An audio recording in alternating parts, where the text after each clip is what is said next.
नेपालमा कोरोना भाइरसको संक्रमण बढ्दै गएको छ। पछिल्लो 24 घण्टामा देशमा 380 जना संक्रमित थपिएका छन्। सर्वाधिक काठमाडौँमा 92 जना र वीरगञ्जमा 75 जना संक्रमित भेटिएका छन्।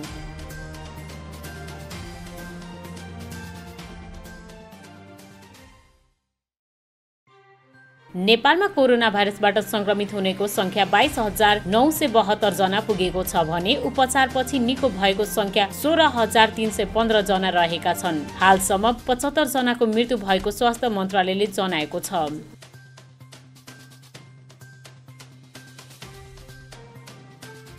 कोरोना भाइरस संक्रमण भएर मृत्यु हुनेको 0.3% रहेको छ। मृत्यु हुनेमा 57% दीर्घ रोगी रहेको स्वास्थ्य तथा जनसङ्ख्या मन्त्रालयले जनाएको छ।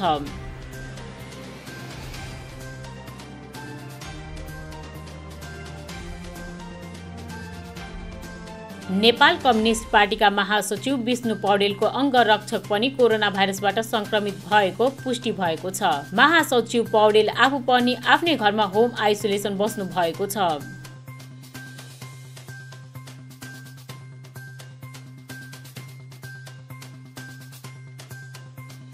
वीरगञ्जमा साधारण बिरामीहरूको उपचार गर्न अस्पतालहरूले नमानेको कारण एक सातामा उपचार नपाएर 3 जनाको मृत्यु भएपछि स्थानीय बासिन्दा आक्रोशित भएका छन्।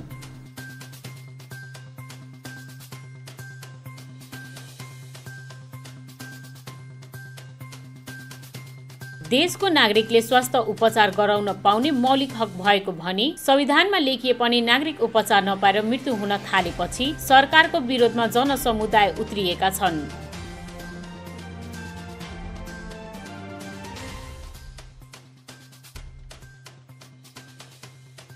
वीरगञ्जमा चिकित्सक तथा स्वास्थ्यकर्मीहरू आफै कोरोना भाइरसबाट संक्रमित हुन थालेपछि बिरामीको उपचारमा समस्या पर्न थालेको छ। केही अस्पताल बन्द पनि भएका छन्।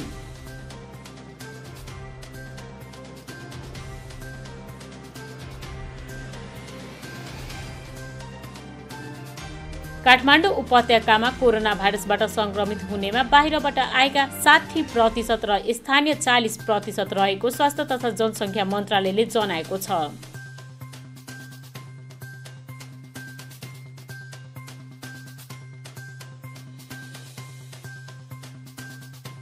काठमाडौँ उपत्यकामा बाहिरबाट आएको मानिसहरूको कारण कोरोना भाइरसको संक्रमण फैलिएको भन्दै काठमाडौँ प्रवेश गर्ने नाकाहरूमा कडाई गर्ने स्थानीयले माग गरेका छन्।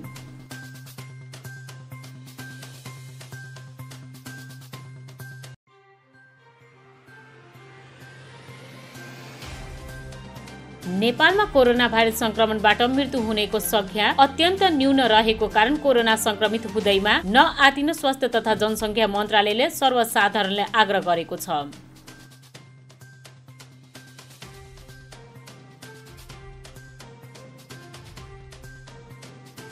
नेपाल सरकारले भदौ 1 गतेदेखि सेवाहरू खुल्ला गर्ने भनेकोमा कोरोना भाइरसको संक्रमण फैल्दै गएको कारण भदौ 15 गतेसम्मको लागि स्थगित गरिएको गृह मन्त्रालयले जनाएको छ।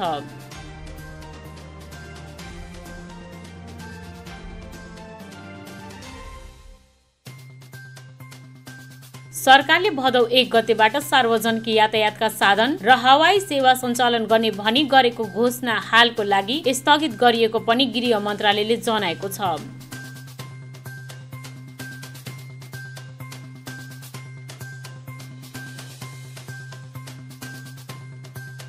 सरकारले कोरोना भाइरसको स्वाब परीक्षण गर्न खरिद गरेको PCR किटमा भ्रष्टाचार भएको पुष्टि भएको छ। किटको दोब्बर मूल्य तिरिएको पनि खुलासा भएको छ।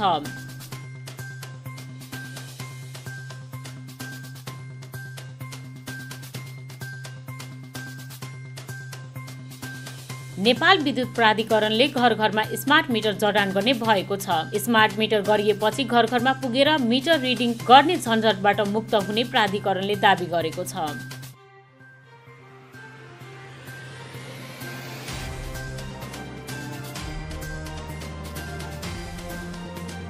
वीरगञ्जमा थप 1 जना महिलाको मृत्यु भएको छ। मृत्यु हुने वीरगञ्ज महानगरपालिका वार्ड नम्बर 15 भेडियाई बस्ने 45 वर्षीय महिलाको गण्डक कोभिड अस्पतालमा उपचारको क्रममा मृत्यु भएको मेडिकल संयोजक डाक्टर उदय नारायण सिंहले जानकारी दिनुभएको छ।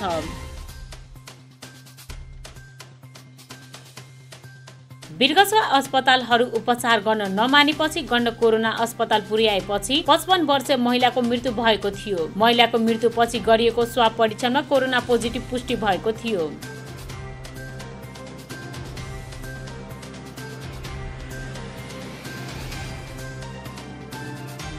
पर्साका पकहा मैनपुर स्थानीय बासिन्दा र सशस्त्र प्रहरीले एक स्थानीयलाई कुटपिट गरेपछि झडप भएको स्थानीयले बताएका छन्।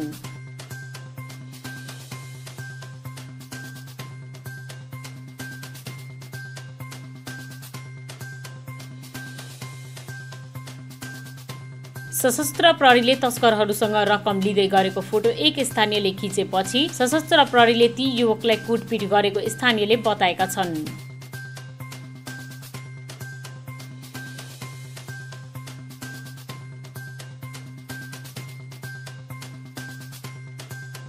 भारतीय विदेश मन्त्री एस जयशंकरले भगवान बुद्धको जन्म भारतमा भएको भनी दिएको अभिव्यक्तिले भारत सरकारको विदेश मन्त्रालयले खण्डन गरेको छ।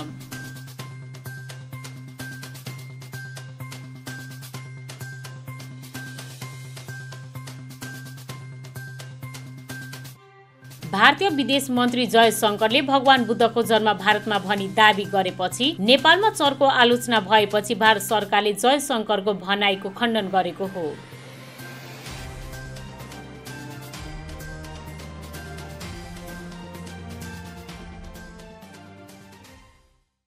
मित्र राष्ट्र श्रीलङ्कामा महेन्द्र राजापक्ष चौथो पटक प्रधानमन्त्री बन्नु भएको छ। राजापक्षले नेतृत्व गरेको श्रीलङ्कन पिपुल्स पार्टीले संसदीय निर्वाचनमा 2/3 प्राप्त गरेको थियो।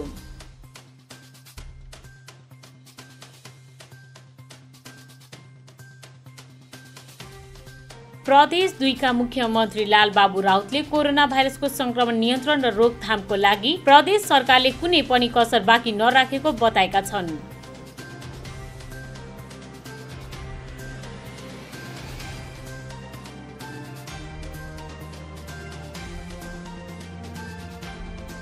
सत्तारूढ नेपाल कम्युनिस्ट पार्टीका सांसदहरूले पार्टी विभाजन हुन नदिन भन्दै सांसदहरूको संकलन गरिएको हस्ताक्षर पार्टीका शीर्ष नेताहरूले बुझाएका छन्।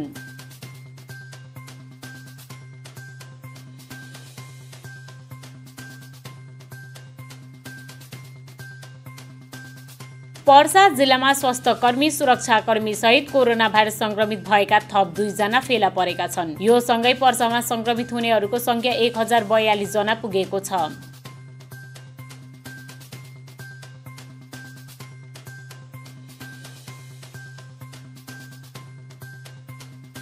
नेपाल खानेपानी संस्था बुटवलका इन्जिनियर सन्तोष झालाई 1,08,22,000 चेक सहित अख्तियार दुरुपयोग अनुसन्धान आयोगले पक्राउ गरेको छ।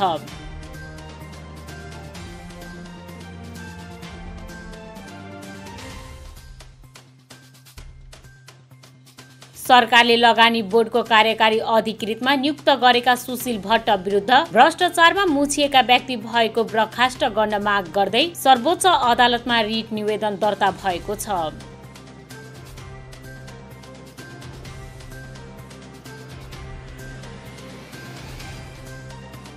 भारतबाट आएका र तराईका नागरिकहरूलाई मकवानपुरको सिमाना चुरियामाई मन्दिर नजिक बेरियर राखेर तराईका नागरिकलाई प्रवेश गर्न निषेध गरिएको हो।